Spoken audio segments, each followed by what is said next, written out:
When Jamaican music first arrived here in the 60s, it spoke mainly to the West Indian community. Ska and early reggae were little more than novelties, though they offered a new soundtrack for the working class teens, black and white. But during the 70s, British reggae came out on the streets. It joined forces with rock and then punk, a rebel sound that was changing British music. Reggae took on Babylon, and by the 80s had become a mirror for the cultural and racial changes that were transforming Britain, while Britain transformed and absorbed reggae into the mainstream.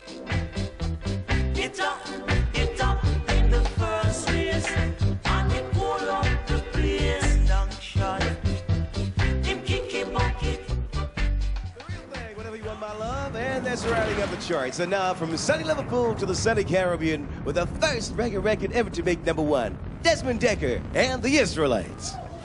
Get up in the morning slaving for bread, so that every mouth can be fed.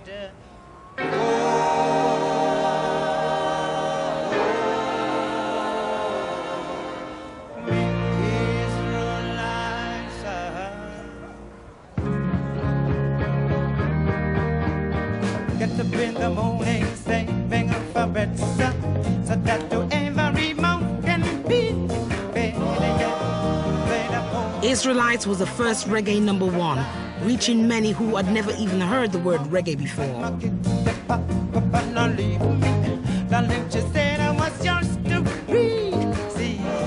Desmond Dekker was like a breath of fresh air.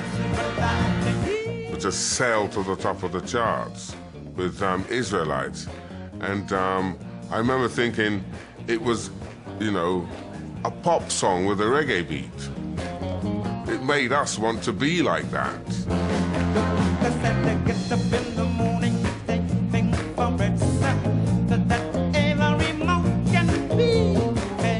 It's slightly different to a lot of the other records, wasn't it? It had a bit of attitude to it, didn't it? And a bit of a strut, you know. It was a bit kind of, you know, a bit tougher than what you were generally hearing on the radio. He was right at the right time. You know, the way he used to have his mouth and it neck, you accidentally fall, you know, brilliant lyrics. Great, you know, hardcore reggae at the time.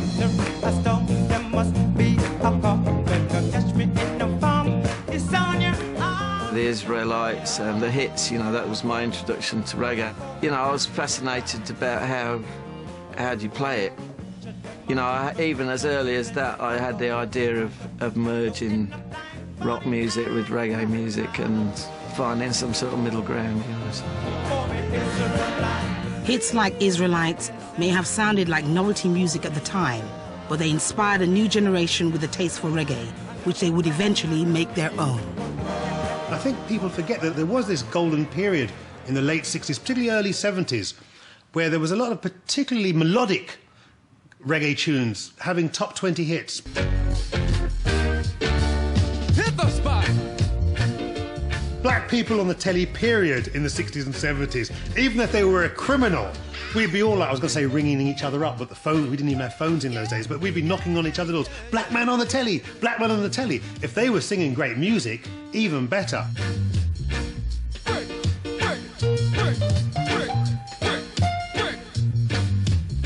Your thing, baby, your thing. On a twin spin, baby.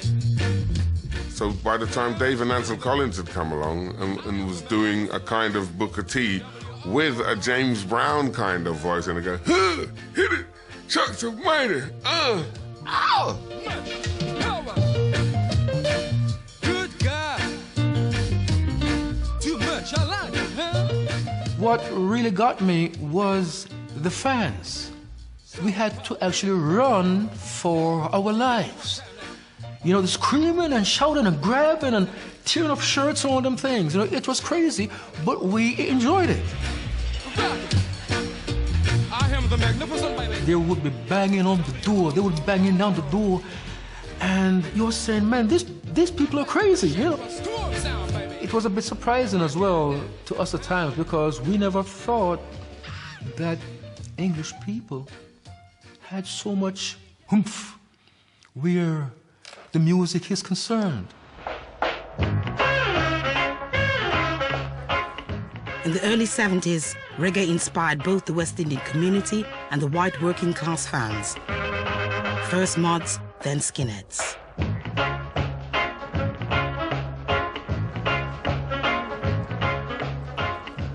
I suppose sort of late 60s, early 70s when I was like a little suede head, little mini sort of, you know, post sort of skinhead. I mean, going to sort of like the local dances on a Thursday night and just hearing black music.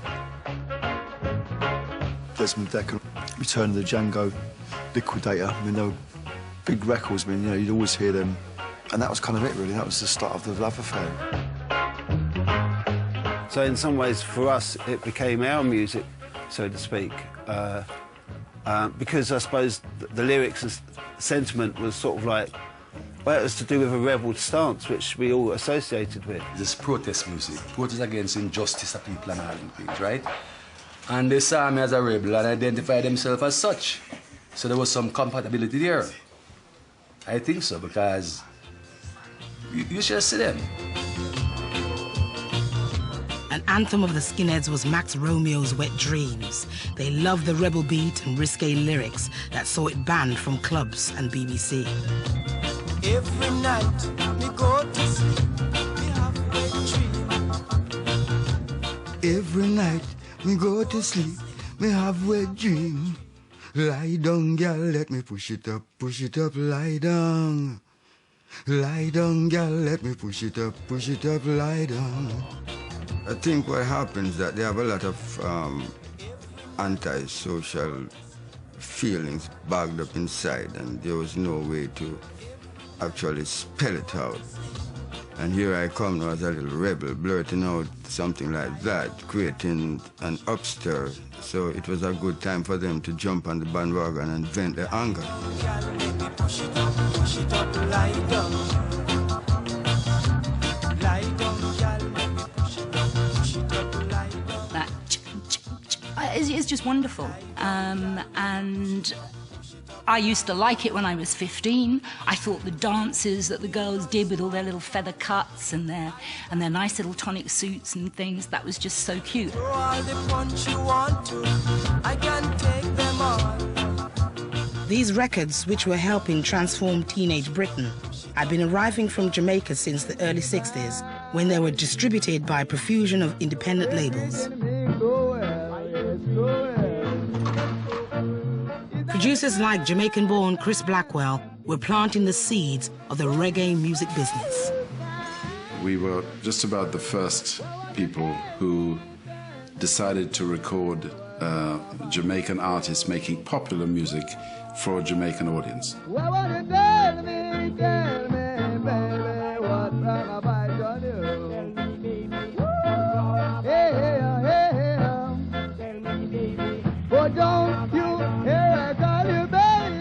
Giant sound systems took these Jamaican hits all over the island. I used to go to dance to listen to ska when I was very small. I couldn't get in the dance. And even like Coxsone sound system used to come play in my area. And I've heard a lot of sound when I was little, but Sir Coxsone sound was a champion sound, man, trust me. Sugar Minott was one of many artists who would later influence the British reggae scene. He learned all about ska music there. I used to imitate all those songs after the dance. The next day I used to know them all. So that's what I know about ska, you know. But later on, I took over the management of the jukeboxes when I had some of my own records.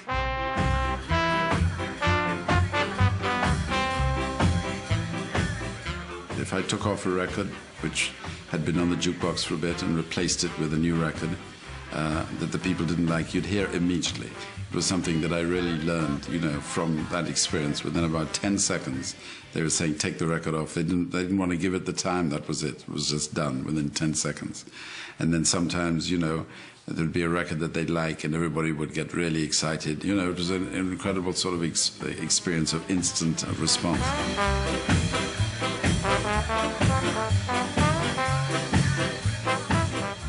You used to have people in Jamaica like Caribbean Distributing Company. They used to make a good living by, even now, buying records and send them into England. England is the gateway to real reggae music. The name of the music in England was Bluebeat. It was called Bluebeat. And so I was trying to sort of market the music, and everybody would say, oh, do you have some Bluebeats, you know? And so I really pushed the name ska, because in Jamaica it wasn't called Bluebeat. In Jamaica it was called ska, because it's a sort of onomatopoeic word for the guitar on the offbeat. So I really pushed the name ska. The earliest ska performers arrived in Britain in the early 60s. Singers like Prince Buster followed their records into this country and were mobbed by West Indians alongside adoring mods and skinheads. The first big Jamaican success in the British pop charts came in 1965. It was a Chris Blackwell production, Millie Small's My Boy Lollipop.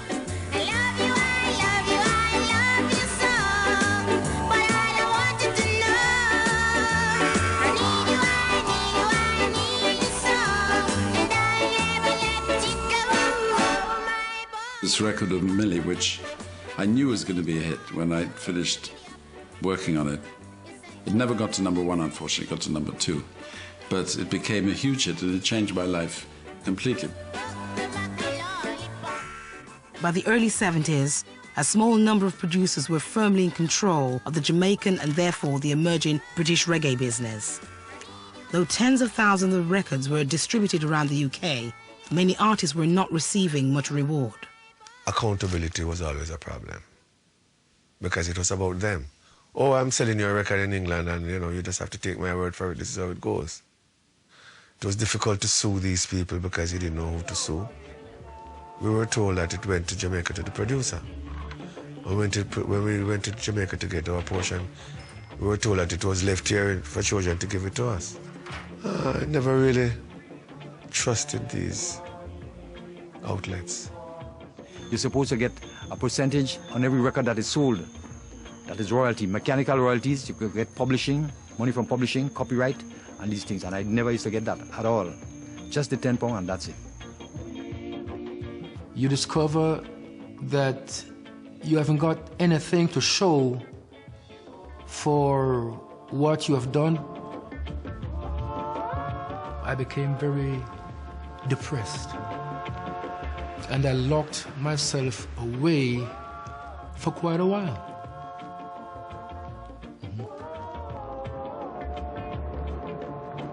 Times were hard for Jamaican artists who had settled here, but found there was little support for their careers or follow-up to their early successes.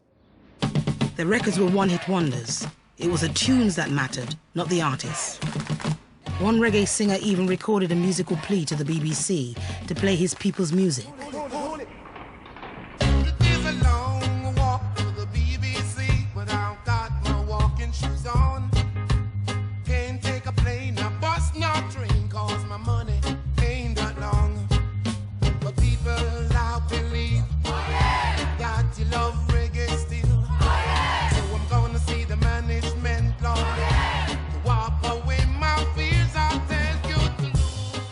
A lot of the DJs had a snobbery towards Jamaican music and that sometimes bordered on racialism. There was nothing played on the radio. There wasn't a few. There was nothing played on the radio. I never sent any of the records to the radio after a bit because nobody was ever interested in them. I never sent them to the press because nobody was interested in them. You know, according to the rock press and the whole student rock scene, reggae was like idiot music. It was regarded as some sort of weird novelty music. It wasn't taken seriously at all.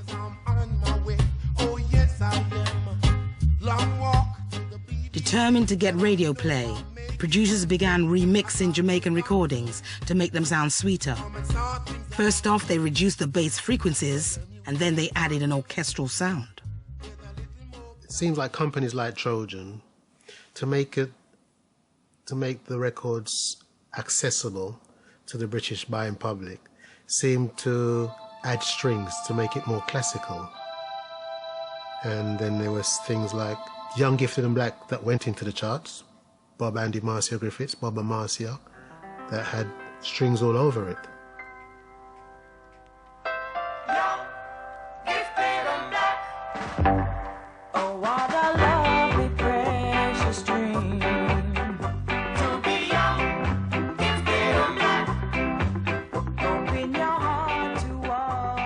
First time when he does that,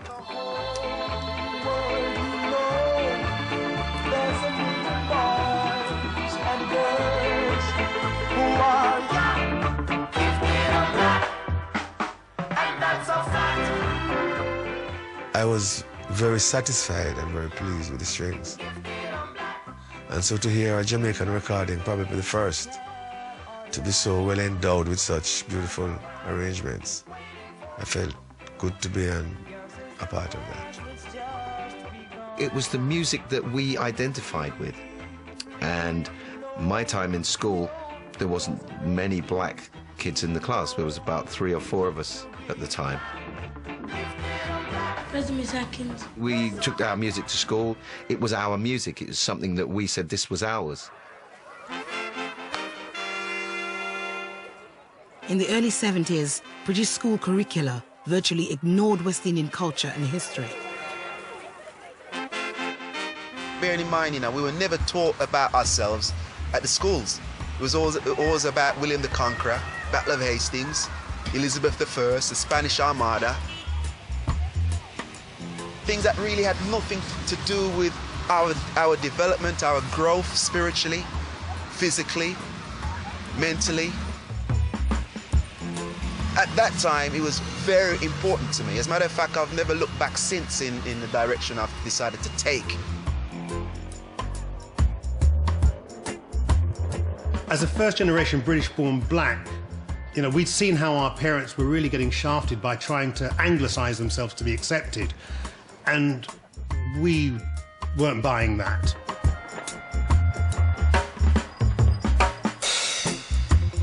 What we did reject was the caution that our parents and the restraint that our parents had. In an hostile racial environment, they were limited in the ways that they could fight against racial oppression. They had responsibilities. They had to put kids through school, they had to put bread on the table, send money back home to their families, and so on. Though West Indians had been migrating here since the late 1940s to do the jobs the British didn't want to do, many were still haunted well into the 70s by Enoch Powell's Rivers of Blood speech condemning immigration. Though violence sometimes broke out, irony was perhaps a sharper weapon. Hello there. Hey, you're lucky I came tonight, because I won't be here tomorrow. Enoch Powell has offered me £1,000 to go home, which is great, really, because it's only £10 on the train from here to Birmingham. We wanted to be British, we wanted to be fit in and become a part of the society, but we found ourselves in a racialized environment, and this is where reggae came in. Reggae afforded us our own independent cultural identity. We were rejected by the wider society, so this was our music, this was our culture. But my generation, we were the rebel generation, and we refused to tolerate the things our parents tolerated.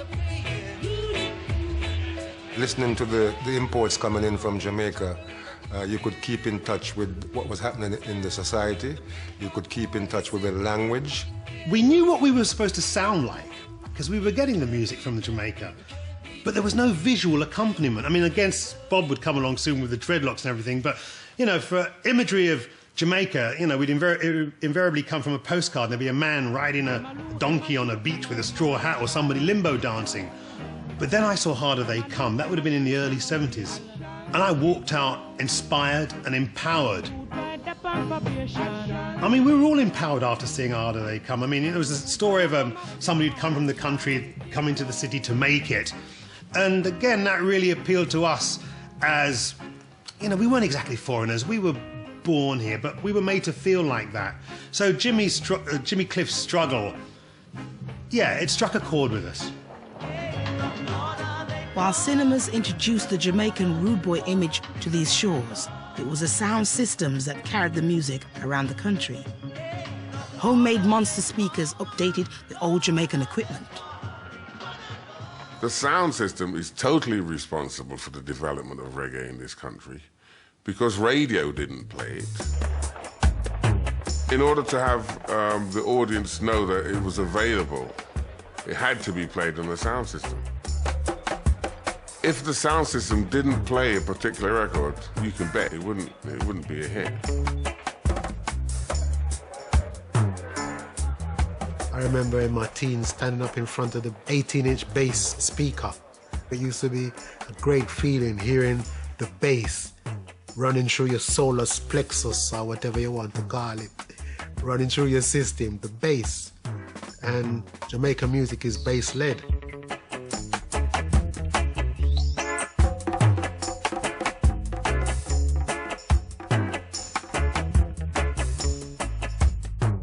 We would just be fascinated and in awe of these people. They just look exciting, intriguing and different, something you've never seen before.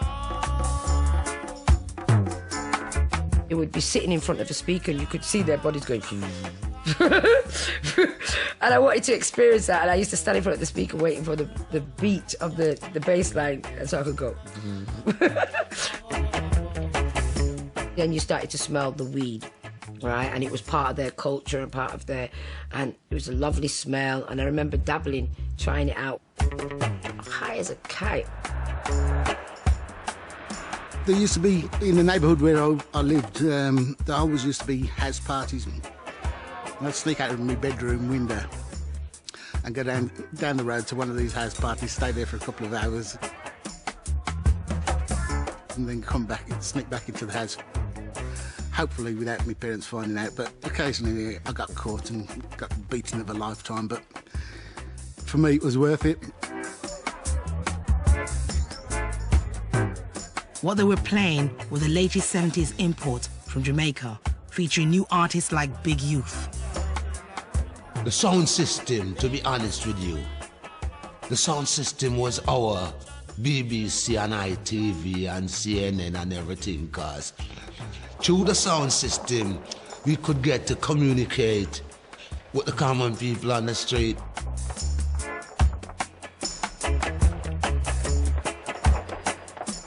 To be perfectly honest with you, Big Youth took the scene.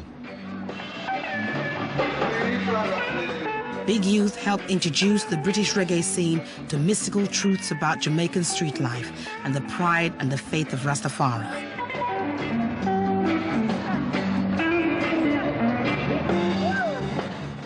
Big Youth came with kind of lyrics that were pertaining to what I wanted to know about, what I was studying. He was Rasta lyrics, he was telling bits of scripture.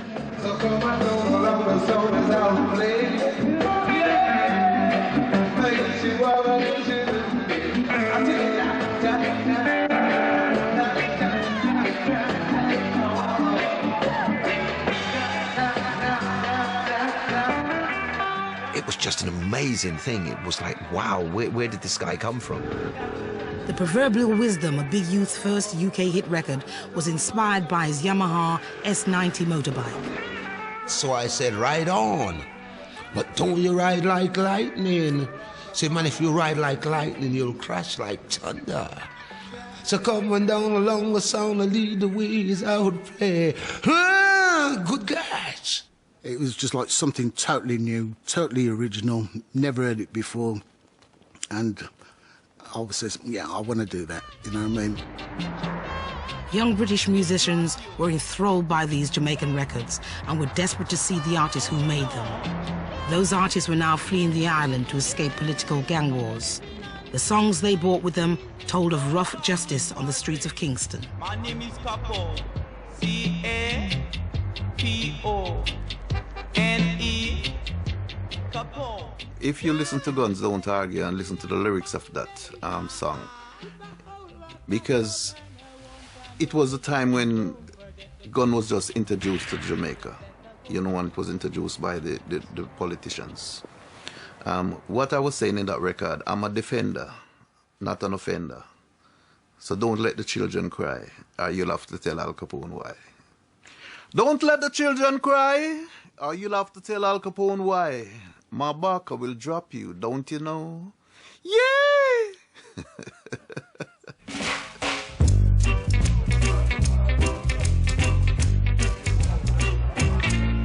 All these Jamaican imports would change the style and the sounds of the British reggae scene. The latest recordings of producers like Lee Scratch Perry and Max Romeo were hotly fought over in the specialist record stores that sold them at top dollar. It's like going to the record shop. I was excited, you know, you're like a little kid. You know, okay, let me go to Dub Vendor or Black or Dread Records or whoever it was at the time. You'd go there and say, like, right, what have you got new? On a Friday evening, I mean, I was there till 8, 9 o'clock sometimes, and the shop would be packed. And this is a small shop. And as soon as you put a record on, it's played 5 seconds, and 10 hands have gone up wanting that record. Because sometimes you might be in there and there might be only 2 records left. And you walk in, and then there'd be people in there saying, nah, you can't have that. You know, we'd be fighting over who's gonna get that 7-inch from who's not. Depends just how much they got in stock, because not even a wink, it's like, me, I take this. I was here first. But there was one Jamaican whose music combined a rude boy image with Rasta consciousness in a way no other artist had. He would take Britain and the world by storm. At last, there was a reggae star who'd be promoted as a hitmaker and as an artist.